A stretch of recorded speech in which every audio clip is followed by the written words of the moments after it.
Welcome back to Crime Watch Narratives. On today's episode, we're gonna review some updates on the case of Monica Kimani'S death, whose body was found in a bathtub with her throat slit open, and this was on night of September 19th, 2018 at a Lemuria Gardens apartment in Kilimani area within Nairobi County, a few hours just after she had returned from a business trip in Juba, South Sudan. Joseph Irungu and his ex-girlfriend, who was Citizen TV journalist Jackie Maribe, have been the prime suspect. Now, police in Nairobi are investigating the murder of a businesswoman found dead at her rented apartment in Lemuria Gardens, Kilimani area this morning. The lady, identified as Monica Kimani, was chatting with her brother last night before she suddenly went silent. Worried of her whereabouts, the brother visited her house to ascertain her safety, only to find her body in a bathtub with the head chopped off. Her body has been taken to Chiromo Funeral Home. Monica came yesterday in the evening we spoke at around 6:21 p.m. That's when she landed from South Sudan. And she was leaving to Dubai today at night. So she was not even staying. I even asked her if she will go and see mom. She said no. After she comes back, we'll go and see. Yes, it is her who broke the news to the world about Monica's death. How she did that with a lot of confidence is still a puzzle to Kenyans. Two men were already having drinks with Monica when Joey arrived wearing a white kanzu. Joey joined them and started drinking with them and confidently could go around even to kitchen and serving himself. The fourth person to visit Monica that evening was Anthony Karaoke, popularly known as Kaka, who received a strange message from Monica at 11:09 after he had left around 9:20. Monica's text message read, and I quote, "Come and help me sleep," end of quote. Kaka explained to the court that it was strange receiving this kind of message from Monica because they were just friends for only like a month, and this was the second time they were meeting, and their first time they met was on August 25th in an event organized by a mutual friend.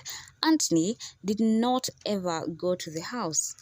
It's actually Monica who came down to the parking lot. They hugged and talked. Anthony told the court that she said she wouldn't stay there for long because she had to get back to the house immediately, as she had two guests, or rather visitors, in the house. One, a Lebanese man, and also another man who worked as a security guard at State House. Kaka continued to tell the court that since he found the message unusual, he decided to call, but none of her Kenya or South Sudan number was going through. He then texted her that they would meet the following day, but there was no reply.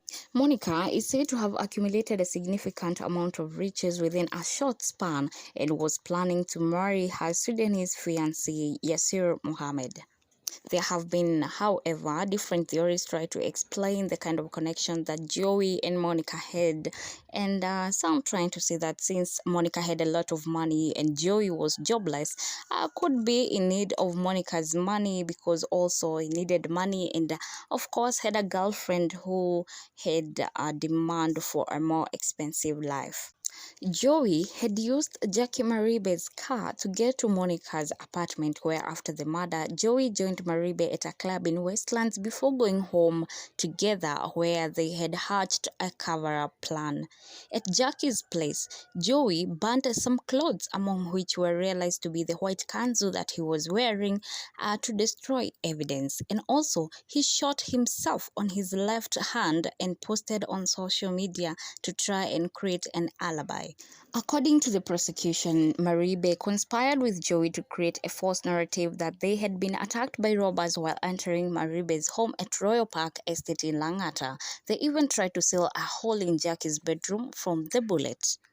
Over the period of more than 4 years, the state has aligned more than 40 witnesses to testify against the two over the murder. They have continued to deny the killing of Miss Kimani and argued that the businesswoman could have been murdered by any other person on that fateful night. And finally, my dear viewers, coming to the highlight of the video, last month, that was in March of 2023, the court was able to put both of them in their defense and accuse accused them of killing Monica Kimani, which means that now they have a case to answer.